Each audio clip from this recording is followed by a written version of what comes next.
MLC కవిత bail petition పై ఉత్కంఠ నెలకొంది. ఢిల్లీ మద్యం కుంభకోణం కేసులో అరెస్ట్ అయి తిహార్ జైల్లో ఉన్న కల్వకుంట్ల కవిత బెయిల్ పై ఇవాళ సర్వోన్నత న్యాయస్థానంలో విచారణ జరగనుంది. Justice B R Gavai, justice K V విశ్వనాథన్తో కూడిన ద్విసభ్య ధర్మాసనం ఈ కేసును విచారించనుంది.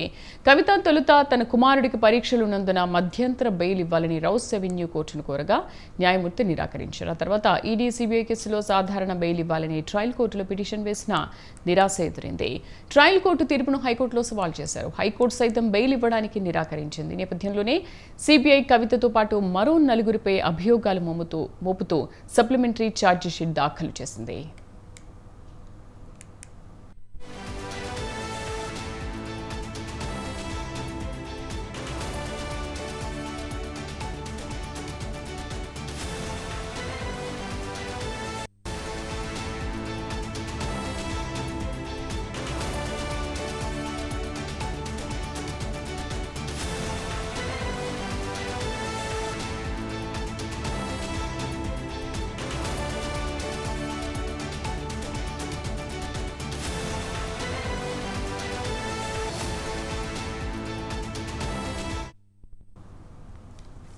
ఎమ్మెల్సీ కవిత బెయిల్ పిటిషన్ పై ఉత్కంఠ నెలకొంది. ఢిల్లీ మద్యం కుంభకోణం కేసులో అరెస్ట్ అయి తిహార్ జైల్లో ఉన్న కల్వకుంట్ల కవిత బెయిల్ పై ఇవాళ సర్వోన్నత న్యాయస్థానంలో విచారణ జరగనుంది. Justice B R Gavai, justice K V విశ్వనాథన్తో కూడిన ద్విసభ్య ధర్మాసనం ఈ కేసును విచారించనుంది. మా కరెస్పాండెంట్ పవన్ పూర్తి సమాచారం అందిస్తారు. పవన్, ఇవాళ సర్వోన్నత న్యాయస్థానంలో ఎటువంటి విచారణ జరగనుంది? ఈసారైనా కవితకు బెయిల్ లభించే అవకాశాలున్నాయా? అయితే ఈ రోజు సుప్రీంకోర్టులో కవిత బెయిల్ పిటిషన్ పైన విచారణ కొనసాగనుంది. ముఖ్యంగా చూస్తే ఢిల్లీ లిక్కర్ పాలసీలో సిబిఐ, ఈడీ 2 కేసులో కూడా బెయిల్ మంజూరు చేయాలని చెప్పి కూడా కవిత యొక్క బెయిల్ పిటిషన్ కూడా దాఖలు చేసింది. అయితే దీనిపైన ఇప్పటికే ఈడీతో పాటు సిబిఐ కూడా కౌంటర్ దాఖలు చేసింది. అయితే బెయిల్ ఇస్తే మాత్రం పూర్తిగా ఇందులో సాక్ష్యాధారాలు తారుమారే అవకాశం ఉంటుందని చెప్పి కూడా కౌంటర్ లో పేర్కొన్నారు. దీనిపైన ఈ రోజు సుప్రీంకోర్టులో కూడా ఆర్గ్యుమెంట్స్ కూడా కొనసాగే అవకాశం కూడా చాలా స్పష్టంగా కనిపిస్తుంది. ఎందుకంటే బెయిల్ ఇస్తే మాత్రం ఏ విధంగా ఉంటుంది, బెయిల్ ఇవ్వకపోతే ఏ విధంగా ఉంటుందనే దానిపైన కూడా ఆర్గ్యుమెంట్స్ నడుస్తాయి. అయితే దీనికి సంబంధించి ఇప్పటికే కవిత 150 రోజులకు పైగా కూడా జైల్లోనే ఉంది. అంతేకాకుండా దీనికి సంబంధించి పూర్తిగా ఈ యొక్క కేసుకు సంబంధించి ఛార్జ్ షీట్ కూడా దాఖలు చేశారని మాత్రం ప్రధానంగా ఇటు కవిత తరఫున న్యాయవాది కూడా దీనికి సంబంధించి యొక్క వాదనలు కూడా వినిపించనున్నారు. కవిత తరఫున న్యాయవాది ముకుల్ రోహత్కి యొక్క వాదనలు కూడా వినిపించనున్నారు. అయితే ఇదే కేసులు నిందితులుగా ఉన్న మనీష్ సిసోడియా, అరవింద్ కేజ్రీవాల్ కూడా బెయిల్ మంజూరు చేశారని, కవిత కూడా బెయిల్ ఇవ్వాలంటూ కూడా దీనికి సంబంధించి న్యాయవాది కూడా వాదనలు వినిపించే అవకాశం కూడా చాలా స్పష్టంగా కనిపిస్తుంది. నేడు ఇరు పక్షాల వాదనలు విన్న తర్వాత సుప్రీంకోర్టు ఏ విధమైన నిర్ణయం తీసుకుంటుందో అనేది మాత్రం వేచి చూడాల్సిన పరిస్థితి కనిపిస్తుంది. ఎందుకంటే ఈ రోజు బెయిల్ పై చాలా ఉత్కంఠ కూడా కొనసాగనుంది. ఇప్పటికే కేటీఆర్ తో పాటు పలువురు బీఆర్ఎస్ సంబంధించిన ఎమ్మెల్యేలు కావచ్చు, నేతలు కావచ్చు ఇప్పటికే ఢిల్లీ కూడా చేరుకున్నారు. ఎందుకంటే ఈ రోజు బెయిల్ వస్తుందనేది మాత్రం పూర్తిగా ఆసక్తితో బీఆర్ఎస్ సంబంధించిన నేతలు కూడా ఢిల్లీలో ఇప్పటికే మతం వేసిన పరిస్థితి కనిపిస్తుంది. అయితే హైకోర్టులో కేసుకు సంబంధించి డైరీ కౌంటర్ దాఖలు చేసేందుకు ఆలస్యం ఎందుకు అయిందని చెప్పి కూడా ఆ యొక్క సుప్రీంకోర్టు దీనిపైన ఈడీ కావచ్చు, సిబిఐని కూడా ప్రశ్నించింది. అయితే తాజాగా సుప్రీంకోర్టులో కూడా వీరు కౌంటర్ కూడా దాఖలు చేశారు. అయితే కౌంటర్ లో మాత్రం ఎలాంటి అంశాలు పేర్కొన్నారు, అయితే పేర్కొన్న నేపథ్యంలో ఏ విధంగా ఆర్గ్యుమెంట్స్ నడుస్తాయి, ఆర్గ్యుమెంట్స్ నడిచిన నేపథ్యంలో సుప్రీంకోర్టు ఏ విధమైన దీనికి సంబంధించి గ్రౌండ్స్ లెవెల్ తీసుకుంటున్నారని మాత్రం వేసుకోవాల్సిన పరిస్థితి కనిపిస్తుంది. అయితే ఇది ఆ యొక్క అంటే 11 నుంచి 12 మధ్యలో యొక్క ఆర్గ్యుమెంట్స్ అయ్యే అవకాశం కూడా చాలా స్పష్టంగా కనిపిస్తుంది. ఎందుకంటే ఈ యొక్క నంబరింగ్ వచ్చి 19 నంబరింగ్ గా ఉంది బెయిల్ పిటిషన్ ది.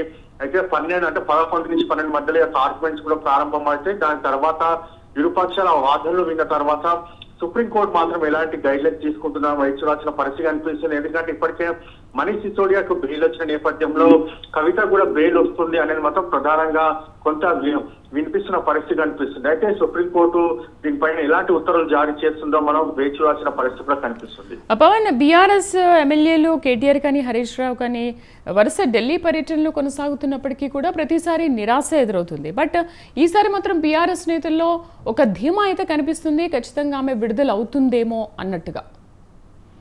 అయితే ఇదంతా కూడా దీనికి సంబంధించి మనీష్ సిసోడియా బెయిల్ వచ్చిన దాని తర్వాతనే కొంత వీరికి కవిత కూడా బెయిల్ వస్తుందనే మాత్రం ప్రధానంగా కొంత వీరికి ఊరట కూడా కలిగించే అవకాశం కనిపిస్తుంది. ఎందుకంటే మనీష్ సిసోడియా ఇందులో A2గా ఉన్నారు కాబట్టి ఆ కవిత ఇంకా A11 A12 ఉంది కాబట్టి దీనికి సంబంధించి ఆమెకు బెయిల్ వచ్చే అవకాశం చాలా స్పష్టంగా కనిపిస్తుంది.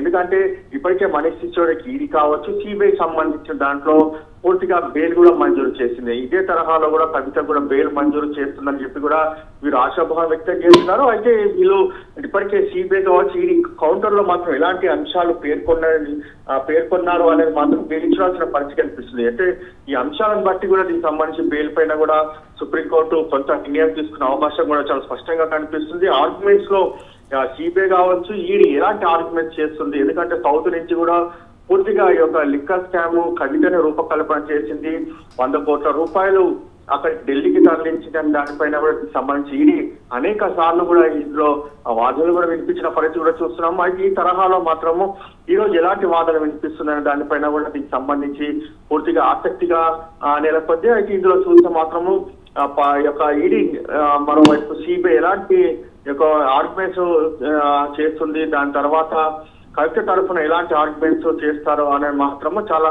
ఉత్కంఠభరితంగా కూడా కొనసాగే అవకాశం కూడా కనిపిస్తుంది.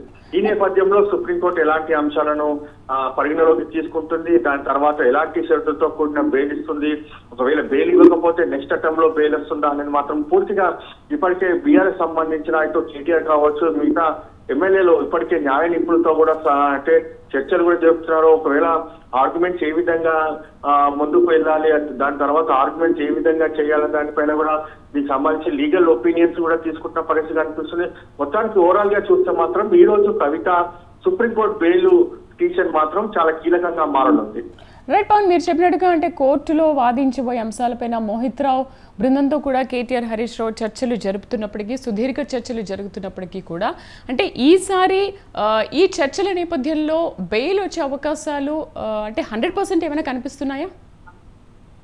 అయితే మనం మాత్రం అది చాలా ఖచ్చితమైన సమాచారం చెప్పలేదు మీకు, ఎందుకంటే ఆర్గ్యుమెంట్స్ లో ఇందులో మాత్రము గట్టిగా అంటే సిబిఐ కావచ్చు ఈడీ ఆర్గ్యుమెంట్స్ ఏ విధంగా వినిపిస్తుంది, అందులో యొక్క సుప్రీంకోర్టు జడ్జికి సంబంధించిన ధర్మాసనాన్ని మీరు ఒప్పించగలుగుతారా, లేకపోతే ఇప్పటికే కవితకు సంబంధించి 150 రోజులు ఇప్పటికే జైల్లో ఉంది కాబట్టి దీనికి సంబంధించి సరైన ఆధారం సమర్పించారా అనే పూర్తి అంశాలను కూడా కోర్టు పరిగణలోకి తీసుకుంటుంది. ఒకవేళ సరైన సాక్ష్యాధారాలు మాత్రము సమర్పించకపోతే మాత్రము ఖచ్చితంగా బెయిల్ ఇచ్చే అవకాశం కూడా కనిపిస్తుంది. ఎందుకంటే ఇప్పటికీ ఈ కేసుకు సంబంధించి అన్ని కోణాలు కూడా దర్యాప్తు కూడా చేశారు, అంతేకాకుండా ఛార్జ్ షీట్ కూడా దాఖలు చేసిన నేపథ్యంలో ఇందులో ఎలాంటి కీలకమైన సాక్ష్యాధారాలు సేకరించారో అవి కోర్టుకు సమర్పించిన నేపథ్యంలో ఆ సాక్ష్యాధారాలు ఇంతవరకు ఇది వాస్తవమా కాదనేది మాత్రం కోర్టు కూడా పరిగణలోకి తీసుకుంటుంది. మరోవైపు కవిత తరఫున ఆర్గ్యుమెంట్స్ కూడా కొనసాగిన నేపథ్యంలో అంటే ముకుల్ రోహత్కి ఎలాంటి ఆర్గ్యుమెంట్స్ చేస్తారో, ఎందుకంటే మనీష్ సిసోడియాకి బెయిల్ వచ్చింది కాబట్టి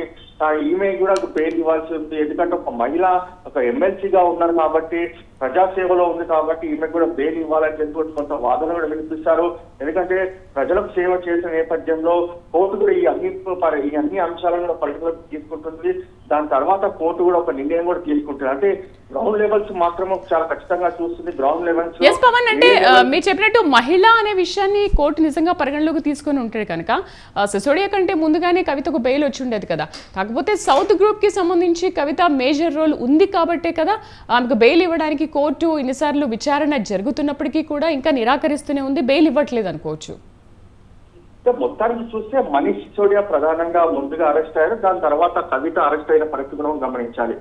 మనీష్ సిసోడియా పైన దీనికి సంబంధించి పూర్తిగా ఇన్వెస్టిగేషన్ కూడా చేశారు. దాని తర్వాత మనీష్ సిసోడియా సంబంధించి సాక్ష్యాధారాలు కావచ్చు, ఛార్జ్షీట్ లో సరైన దీనికి సంబంధించి పొందుపరిచిన నేపథ్యంలో అతనికి బెయిల్ ఇచ్చింది. అదే తరహాలో కూడా కవితకు కూడా బెయిల్ ఇచ్చే అవకాశం కూడా ఉంది అనేది మాత్రం ప్రధానంగా బీఆర్ఎస్ సంబంధించి న్యాయ నిపుణులు కూడా చెప్పుకుంటున్న పరిస్థితి కనిపిస్తుంది.